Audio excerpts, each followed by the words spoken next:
फदामंदी की दुआ। ज़बूर 20। मुसीबत के दिन खुदावन तेरी सुने। याकूब के खुदा का नाम तुझे बुलंदी पर कायम करे। आमीन।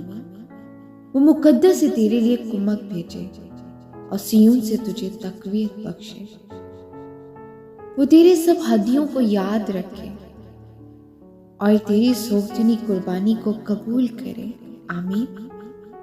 वो तेरे दिल की आरज़ू बढ़ लाए और तेरी सब मशवरात पूरी करे।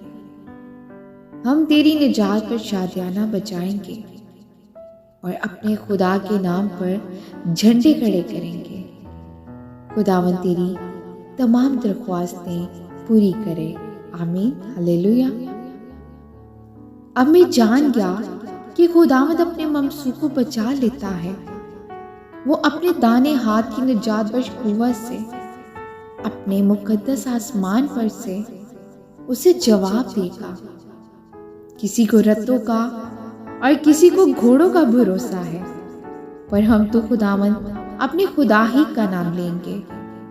वो तो झुके और गिर पड़े, पर हम उठे और सीधे खड़े हैं। हालेलुया।